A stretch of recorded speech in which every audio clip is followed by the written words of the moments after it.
पिछड़े वर्ग और दिव्यांगों को सरकार की कल्याणकारी योजना का लाभ हर जरूरतमंद तक पहुंचाने की समीक्षा से जुड़ी हुई एक अच्छी खबर शनिवार को उत्तर प्रदेश के जनपद अयोध्या से आई। इसमें इन्हीं तैयारियों की गति को रखने के लिए अयोध्या पहुंचे प्रदेश के पिछड़ा वर्ग एवं दिव्यांग कल्याण मंत्री नरेंद्र कश्यप के दोनों विभागों के अधिकारियों के साथ बैठक की तथा विभागों की कल्याणकारी योजना का लाभ प्रत्येक जरूरतमंद को मिले, इसके निर्देश दिए। इस दौरान वे मीडिया से भी मुखातिब हुए। आइए सुनते हैं कि उन्होंने क्या कहा। देश के यशस्वी प्रधानमंत्री नरेंद्र मोदी जी ने भारत की सत्ता का संचालन किया। 220 करोड़ निःशुल्क वैक्सीन देकर देश के लोगों के जीवन की रक्षा की। 80 करोड़ से ज़्यादा गरीब लोग पिछले 3 सालों से निःशुल्क राशन पाकर अपनी दिनचर्या को चला रहे हैं। 50 करोड़ लोगों को आयुष्मान योजना से लाभान्वित करने का काम भी प्रधानमंत्री जी की सरकार में हुआ है। धारा 370 को हटाना, अयोध्या में भगवान श्री राम के मंदिर के निर्माण को पूर्ण करना, देश और प्रदेश की सियासत को विकास की दिशा में ले जाना जैसे महत्वपूर्ण कार्यों ने प्रधानमंत्री जी की ख्याति और यश को बढ़ाया है। पूरे विश्व पटल पर आज भारत की प्रतिष्ठा बढ़ी है। मुझे लगता है कि 2024 के चुनाव में देश के यशस्वी प्रधानमंत्री नरेंद्र मोदी जी के ये उत्कृष्ट कार्य तिबारा यानी तीसरी बार भी 2024 में आदरणीय प्रधानमंत्री जी को पुनः प्रधानमंत्री बनाने में सहायक होंगी। मुझे लगता है कि 2024 में 2019 से भी अधिक समर्थन के साथ आदरणीय नरेंद्र मोदी जी देश के प्रधानमंत्री बनेंगे। मंत्री जी, दिल्ली में बैठक चल रही है G20 को लेकर, देश विदेश के राष्ट्रीय अध्यक्ष प्रधानमंत्री हुए हैं, उसके लिए क्या कहेंगे? भारत के लिए सौभाग्य की बात है कि G20 की बैठक का भारत में होना तमाम भारतीयों के लिए, भारतीय लोकतंत्र के लिए, सरकार और सभी दलों के लिए बहुत ही सौभाग्य और गौरव का विषय है। क्योंकि G20 में जो देश शामिल हो रहे हैं, दुनिया की जीडीपी का 80% जीडीपी इन्हीं देशों से कलेक्ट होती है। 85%, 80% कारोबार, उद्योग इन्हीं 20 देशों से चलते हैं। तो हमें खुशी है कि G20 की बैठकों का दौर दिल्ली में जारी है और ये बैठकें जो G20 की हुई है, इससे देश को भी, दुनिया को भी नई राह मिलेगी।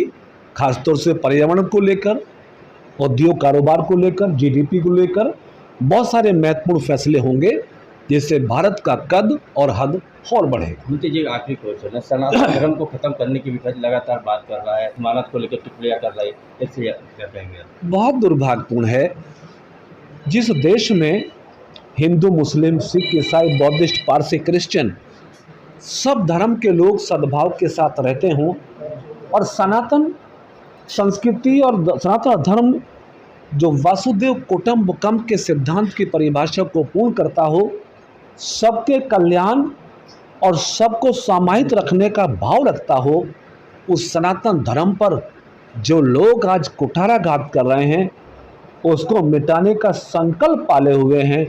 मेरे ख्याल से उन्हें भारत के लोकतंत्र और भारत की संस्कृति का तनिक भी ज्ञान नहीं है और आने वाले समय में ऐसे लोगों को भारत की जनता सबक सिखाने के लिए तैयार बैठी है।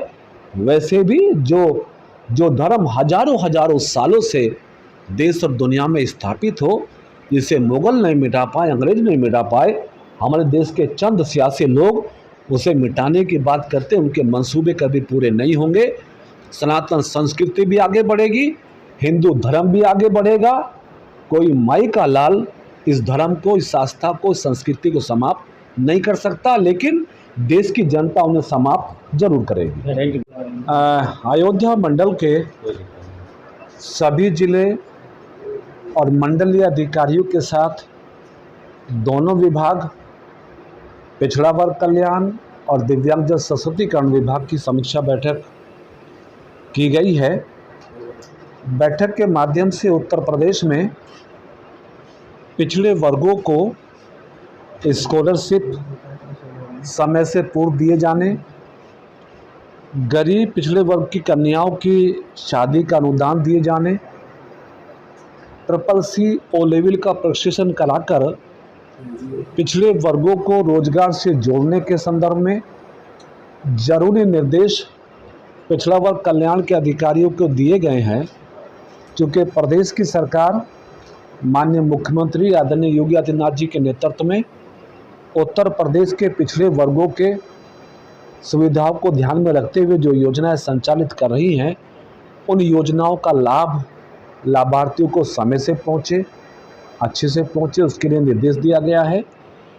दिव्यांगजन सशक्तिकरण प्रधानमंत्री नरेंद्र मोदी जी का ड्रीम प्रोजेक्ट है।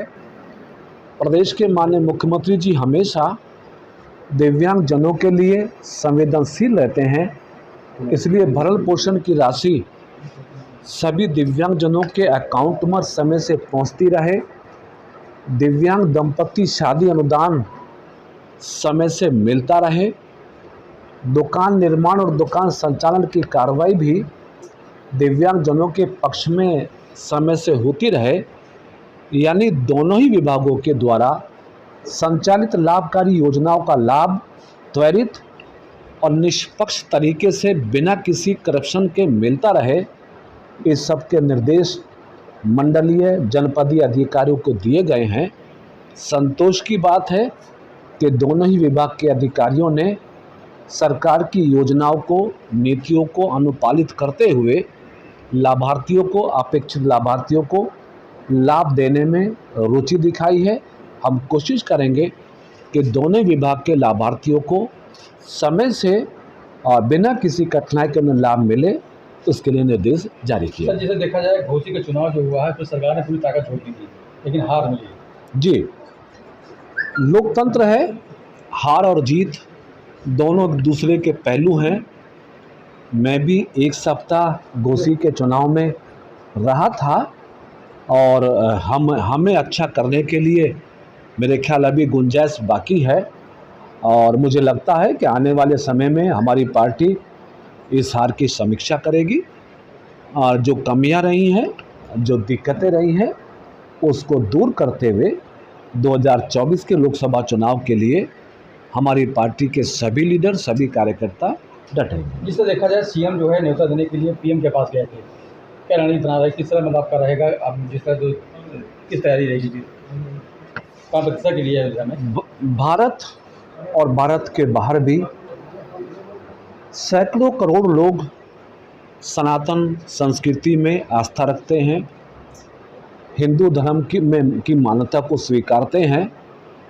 और खुशी की बात है कि सर्वोच्च न्यायालय का निर्णय अयोध्या में भगवान श्री राम के मंदिर के निर्माण के संदर्भ में आने के बाद निरंतर अयोध्या में मंदिर के निर्माण का कार्य बहुत ही तेजी के साथ आगे बढ़ा। माननीय मुख्यमंत्री जी अनेकों बार भगवान श्री राम के मंदिर निर्माण की समीक्षा करने के लिए खुद कई बार अयोध्या आए हैं। खुशी की बात है कि वर्तमान में भगवान श्री राम के मंदिर का निर्माण गति के साथ पूर्ण होने की दिशा में है। जानकारी ये मिली कि माननीय मुख्यमंत्री जी प्रधानमंत्री जी को आग्रह करने के लिए गए थे कि जनवरी में कोई तिथि निर्धारित हो जाए तो अयोध्या में भगवान श्री राम के मंदिर का लोकार्पण हो सके, ताकि देश और दुनिया के लोग भगवान श्री राम के मंदिर के दर्शन करके उनके आस्था व्यक्त करके अपनी आस्थाओं को पूर्ण कर सके। तो मेरे ख्याल से प्रधानमंत्री जी को अयोध्या आने का निमंत्रण देने के लिए माननीय मुख्यमंत्री जी दिल्ली गए थे। लोकसभा चुनाव में जल्द होने वाले